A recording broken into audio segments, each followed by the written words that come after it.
Our top stories tonight is CJ Stroud about to take a draft day tumble. We've been hearing more and more that, yes, Bryce Young is going 101 to the Panthers, but now we've seen a shift in the odds at 2, where Stroud's not even negative odds. Stroud, basically the same odds as Will Anderson, both positive odds.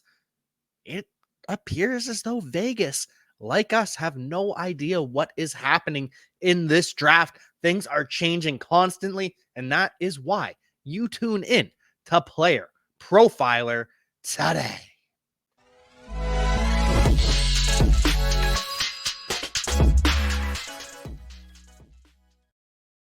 To start things off, CJ Stroud once was the 101. He was the locked in favorite. As soon as the Carolina Panthers traded up from number 9 overall to the 101 with the Chicago Bears, the odds took a massive shift in favor of CJ Stroud. And they stayed like that for a long time. But over the course of this past week, the odds have shifted towards Bryce Young. We heard that Bryce Young dominated the S2 test, which is the cognitive ability test for quarterbacks. Young set the record with a 98%. Best we've seen from a quarterback, better than Joe Burrow, better than Josh Allen, better than Justin Fields, who all scored very highly on this test. Stroud, on the other hand, we don't know the exact number, but it sounds as though it was underwhelming. Now, we don't know what this test actually means. We don't know how reflective it is, but we do know that teams are reacting. David Tepper, owner of the Carolina Panthers, we think pulled a power move, decided it is Bryce Young at the 101 instead of CJ Stroud. But now, CJ Stroud goes from the favorite at the 101 to the favorite at the 102. And then all of a sudden, he starts dropping at the 102 as well. He goes from negative odds to positive odds. And then Will Anderson starts to climb. Anderson and CJ Stroud basically have even odds to go 102 currently to the Houston Texans. Stroud plus 150. Will Anderson plus 170. Could it be that the Texans really aren't in love with CJ Stroud? We heard a report earlier this week that they love one quarterback, and that one quarterback is Bryce Young, and they like CJ Stroud. Now, there's still the chance they take CJ Stroud, they take a quarterback that they like, but the Texans have at least 2 picks next year in the first round, and they could add to it by trading back. What if instead of the Arizona Cardinals trading back at 3, we have a team jump the Cardinals, jump whoever is trading up to 3, and then all of a sudden, Cody Carpentier is correct in his latest mock draft. Anthony Richardson, 102 to the Las Vegas Raiders. Things are shifting all the time right now. We're going to keep you updated with the odds because this happened last year too. Last year, it was Kayvon Thibodeau, it was Evan Neal, it was Aiden Hutchinson. It was some circle of those 3 in the draft odds throughout the offseason. Aiden Hutchinson admits that, yeah, I was positive I was going to the Jaguars until a week or 2 before the draft, and then all of a sudden, Hutchinson felt a shift. And then we saw the betting odds change. Trayvon Walker, all of a sudden, the favorite to go 101, and we just all accept it because Vegas is rarely wrong. And with the shift in CJ Stroud, this isn't Vegas saying, no, it won't be CJ Stroud. But what Vegas is saying is, we're not sure. We don't know what is happening here. The Texans, this new Texans regime, now they still have the same general manager in Nick Caserio, but you better believe that DeMeco Ryans is calling all of the shots right now. It is DeMeco Ryans' decision over Nick Caserio's decision in who they take at 102, or if they trade back, or what happens. We already know Caserio, 1 foot out the door. We've heard rumors already starting this offseason that they're going to fire Nick Caserio, whether it's this offseason, whether it's during the season, whether it's next offseason. DeMeco Ryans will get to handpick his own general manager. So I don't know what's going to happen. I speculated this early in the offseason that the Texans could end up taking Will Anderson, that DeMeco Ryans could get his version of Nick Bosa. And it's still possible.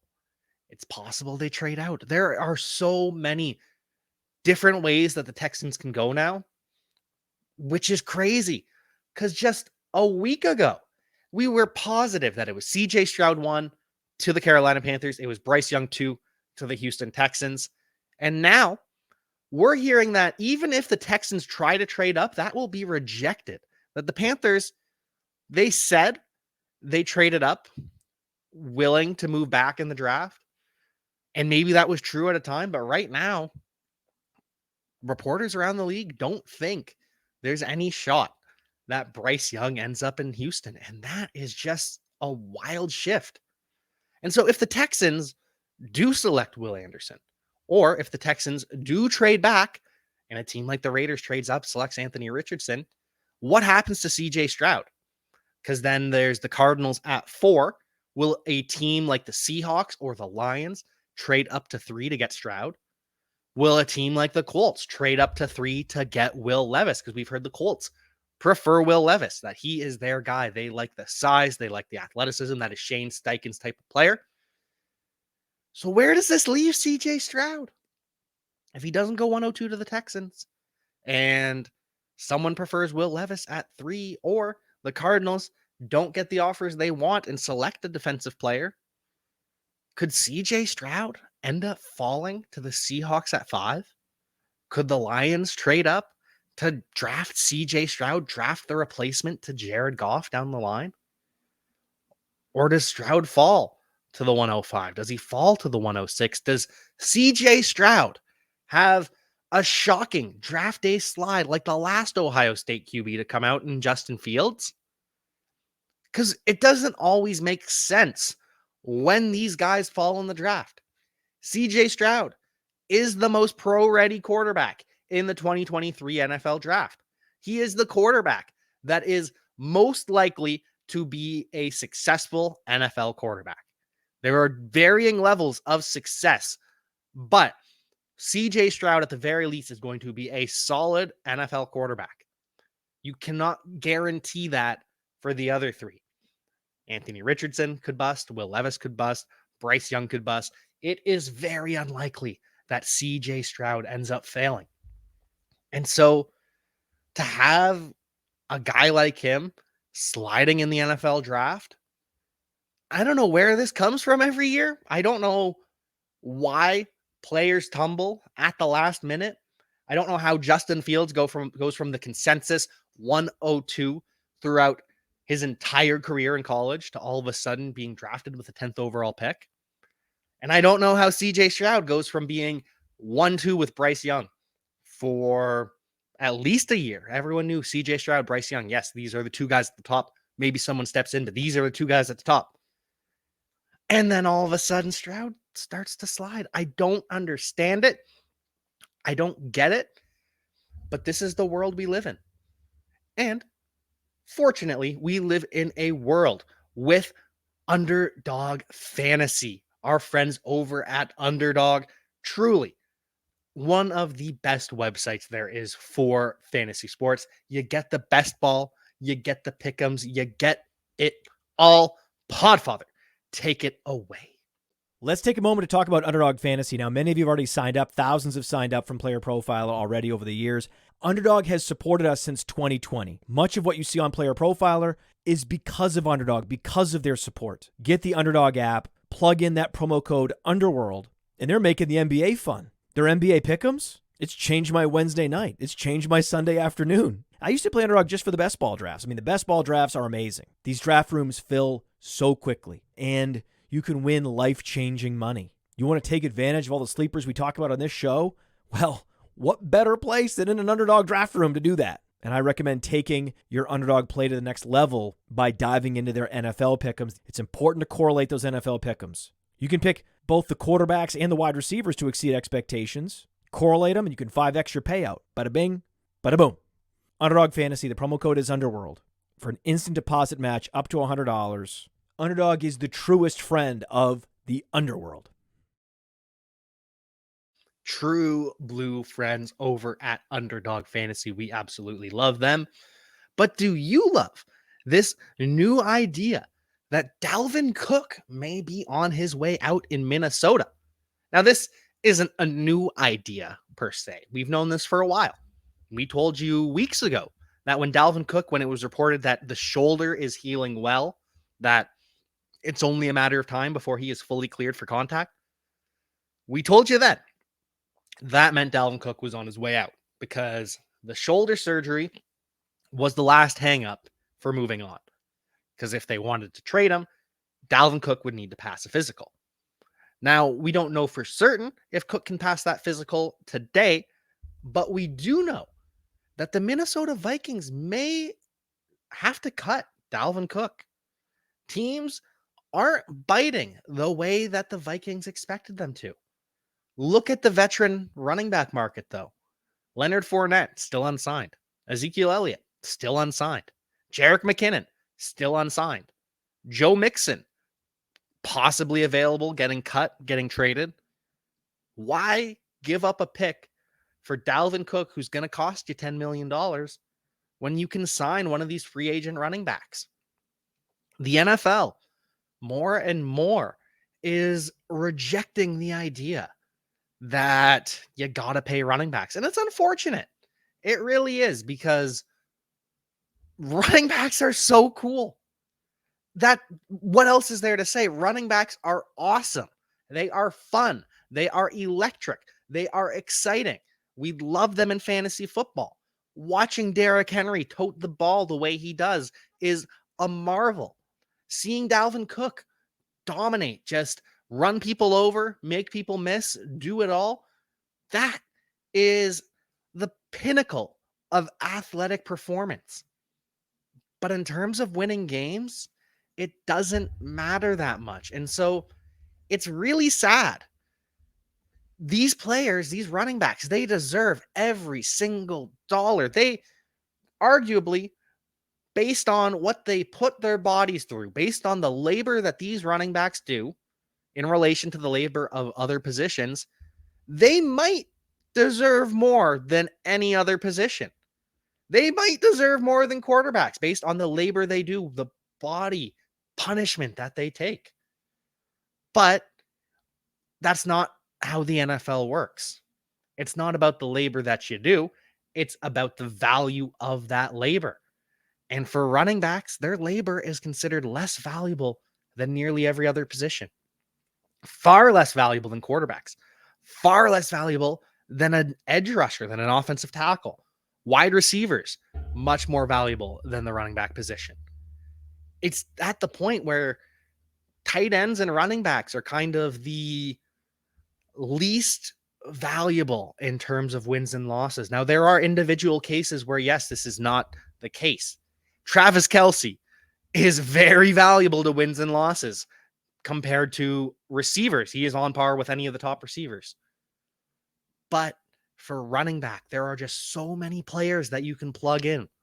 The Minnesota Vikings are already going to do it. They have Alexander Mattison. They paid him co-starter money, let's call it. They paid him $7 million, which is not full-on starter money, but it's close. I think it's $3.5 million per year over 2 years, I believe, for Mattison. Could be wrong. But either way, the money that Mattison is getting is not RB1 money, but it's expensive backup money. And that's because Alexander Mattison can do everything Dalvin Cook can, just to a lesser degree. There won't be as many explosive plays. He's not as good in the passing game. But that drop off, the difference it makes in the win column is negligible. And when you're the Vikings and you can just go out and draft Kendre Miller in the third round, Roschon Johnson in the third round, because they don't have a second round pick from that TJ Hawkinson trade, the Vikings can just go out there. They've already got a starting running back. They can go out and draft an upgrade on that starting running back. Why do they need to pay Dalvin Cook $10 million? Why does any team need to pay Dalvin Cook $10 million? It's unfortunate. It is the intersection of value versus what your labor entails. Running backs need their own CBA. They really do. Running backs need their own collective bargaining agreement. They need to be removed from the NFL cap, find their own way to say, hey, you're RB1, you're worth this much. Maybe it's heavily incentive based on their rookie contracts. I don't know what the answer is, but running backs are just getting screwed. Their most valuable years are on their rookie contract, and because they're getting drafted later and later, that rookie contract is being less and less. And then by the time they've earned the money, teams don't want to pay them because they're already closing in on the age apex. Saquon Barkley, the Giants don't want to pay him, even though he deserves every penny. It's tough. It is a cruel business, the NFL. And it's not just the running back position that sees that either. There are some unhappy campers across the NFL at varying positions. Budda Baker, safety for the Arizona Cardinals, team leader. He wants out. It happened first on Twitter. And when people change their Twitter bio, it usually means something, but usually it's a while before that something is revealed. Usually you'll see Kyler Murray change his bio. Oh, Kyler's unhappy with the Cardinals. Yep, he wants a contract. And then weeks later it comes out, yep, we were right. Kyler Murray is unhappy with the Cardinals. He wants a contract. They're in a standoff. But this time, Budda Baker, he changes his bio, removes the Arizona Cardinals. You think, okay, I'm sure we'll hear about that in a couple weeks. We'll hear about Budda Baker wanting out sometime in the near future. No. Same day, a report comes out that Budda Baker has requested a trade from the Arizona Cardinals. He wants out. And who can blame him? The Cardinals are in shambles. They really are. Kyler Murray, torn ACL. We don't know when he'll come back. I believe he will return to the field sooner than initially predicted. He's doing well in his recovery, and Cardinals aren't the best run organization. Maybe it changes with Jonathan Gannon and with Monty Ossenfort, but based on his history, I expect the Cardinals to force Kyler back too soon. But either way, questions at quarterback. You just lost J.J. Watt, your team leader. He retired. You lost some other leaders on defense, Zach Allen and Byron Murphy, defensive lineman and cornerback. They both walked in free agency. Zach Ertz tore his ACL. We don't know when he's coming back. And there is the scandal that the owner of the Cardinals could have been cheating. There are some accusations out there that are very, very problematic. He denies them, of course, as is always the case in these situations, but we're probably going to get an investigation. I hope we get an investigation. I hope for all those that were impacted and hurt, they deserve an investigation into the Arizona Cardinals. But from Budda Baker's perspective, why does he need that? He's one of the better safeties in the NFL. He's put in his time. He has paid his dues. He has done everything. And it comes a point when you're at any job, I'm sure a lot of you out there feel this at your job, where everything is a mess around you and you're just trying your best to keep it together. But sometimes it's not worth it. Budda Baker has decided it is not worth it to just keep these Arizona Cardinals together. What am I getting out of this relationship? Nothing. If I'm Budda Baker, I'm not competing for a Super Bowl. I'm not competing for the playoffs. All of my friends are leaving. So you just want me to stick it out in the prime of my career on a team that's going nowhere, that has no direction? Nah, I think I'm good. So I understand why Budda Baker has requested his trade. I also understand why the Arizona Cardinals don't want to give it to him. He's got 2 years left on his contract. He is a valuable piece in this secondary. So we'll see how this all shakes out. We'll see if Budda Baker is an Arizona Cardinal when all is said and done. And we'll see if Quinnen Williams is a New York Jet when all is said and done. Since 2016, the Jets have not signed any of their first rounders to a second contract. 2016 was the last year. They re-signed Muhammad Wilkerson. That's a name. But that was it. Since then, the Jets have not been able to retain any of their first round picks. And Quinnen Williams is the latest unhappy camper with the New York Jets. He's already said, no, I'm not attending voluntary workouts. I'm not going to show up. I deserve to be paid. I deserve a new contract. Pay me what I am due. And when you look around the rest of the league at defensive tackle, they got paid this offseason. Aaron Donald, of course, he's making $31.7 million a year. No one's going to touch that. Everyone around the NFL understands, okay, Aaron Donald's the GOAT. I'm not going to ask for that type of money, but Jeffrey Simmons, he's getting $23 million per year now. Deron Payne's getting $22 million a year. So Quinnen Williams, he wants his due. He wants a contract worth $23 to $25 million per year, and he's going to get it somewhere. It's probably going to be the New York Jets this offseason. I don't see why it wouldn't be. This organization drafted Quinnen Williams. This organization invests in the defensive line. That's just what Robert Saleh does. He's been the same way ever since San Francisco. So Quinnen Williams, I think he's going to get his money, but until he does, he's just going to sit back, relax, and take his time. And that's what Lamar Jackson is doing too. A report came out earlier today that Lamar Jackson may have told the Ravens, we can talk once you get Odell Beckham and DeAndre Hopkins on this team. And then the Ravens came back, well, we don't have the money to get both of them. That's not how this works right now. We just don't have the funds based on the cap space. What if we get you one? We'll get you Odell Beckham instead of DeAndre Hopkins. I'd rather take DeAndre Hopkins, but still, they got one of Lamar Jackson's requests, and this is the happiness tax. This is what we talked about yesterday. When it comes to keeping your quarterback happy, it's okay to overpay based on that happiness tax. Jamar Chase going to the Cincinnati Bengals. They could have drafted Penei Sewell. They could have drafted an all-pro left tackle, but Joe Burrow wanted his guy. And when the talents are equal just at different positions and you don't have to compromise to get someone that will make your quarterback happy, you should do it.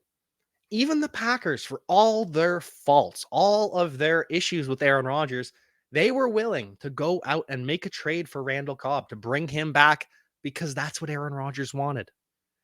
Sometimes you gotta overpay to make the people in your organization happy. That's what the Ravens did for Odell Beckham. We'll see if they can swing a trade for DeAndre Hopkins as well. Wouldn't that be something? We go from Rashad Bateman, Devin Duvernay, and James Prochet at receiver to DeAndre Hopkins, Rashad Bateman, and Odell Beckham. What a change that would be. But either way, all of this comes with a grain of salt. Big fan of Michael Lombardi. He is really good at finding stories out there. There's just sometimes a little bit of an embellishment there that comes along with it. So maybe Lamar said, we can talk once you get those guys. Maybe Lamar said, I really want those guys. It will help your case if you get them. We don't know. But either way, Lamar's going to be a Raven. Lamar Jackson is going to be a Raven. And Big Ben Roethlisberger had something to say about Lamar Jackson. Apparently, Big Ben thinks that no one fears Lamar Jackson from the pocket. So you don't have to play too high safety. You can have a safety down in the box because no one respects Lamar Jackson's arm. You're not worried about it. Once he gets out of the pocket, that's when it's scary, but sounds like a projection, Ben. Based on the end of your career, when you could not throw the ball downfield, so teams didn't have to play too high safety because there was no chance you were going to complete a 20-yard pass, sounds like you're projecting just a little bit, Ben Roethlisberger. But of course, this talking point on Lamar Jackson, oh, well, you can't play from the pocket. No one's scared of him from the pocket. It's incorrect. It's a lie. It's truly a lie. You want to keep him in the pocket because he can do less damage inside the pocket than when he gets on the move, because then he has the option to run and pass. But we have seen plenty of special throws from Lamar Jackson inside the pocket. Ben Roethlisberger is just a boomer. He's a salty boomer at this point, still chirping on, trying to keep this Ravens-Steelers rivalry alive, but no one cares what Ben Roethlisberger has to say anymore. Not even the people of Pittsburgh care anymore. They're all over him too. So yeah, Ben Roethlisberger just had to chime in one last time. Bailey Zappi had to chime in. Got asked what he thought about playing in 2023, what he thought about becoming the starting quarterback, and said, if an opportunity presents itself, he's going to be ready. Bailey Zappi is going to be ready and going to be looking to seize any opportunity. He is ready to be a starting quarterback in the NFL. I just don't expect it to happen. I don't expect the Patriots to move on from Mac Jones. I don't expect the Patriots to bench Mac Jones until much later in the season. So unless Bill Belichick wants to pull a power move, Mac Jones is going to be QB1. Finally, final note that we have here on Player Profiler today. The Los Angeles Chargers are adamant. They are absolutely adamant that they must draft a pass catcher in the early rounds of the draft. Notice it's pass catcher, not wide receiver, pass catcher. Could the Chargers be looking to add a tight end? Because they could save a bunch of money drafting a tight end, cutting Gerald Everett, and there you go. But the Chargers are also in the hunt for a Super Bowl, so maybe they are just looking to find someone to partner with Gerald Everett. Or maybe it really is a wide receiver, and maybe, just like my mock draft last night, if you haven't checked it out yet, make sure you do, because it was a doozy. But maybe the Chargers end up with the most perfect fit in the 2023 NFL draft for them. Wouldn't it be beautiful to have Zay Flowers? He can play the slot, he can stretch the field, he can run all the deep routes, he can run all the shallow routes, he can run after catch. Zay Flowers, you get the best of all worlds. He can replace Jalen Guyton on the wind sprints. He can stretch the field. He can run deep and intermediate routes to help Mike Williams out. He can play the slot and run short routes to help Keenan Allen out. Zay Flowers, move him all over the field. Chargers, if they land Zay Flowers, they're going to be the best offense in the NFL next year.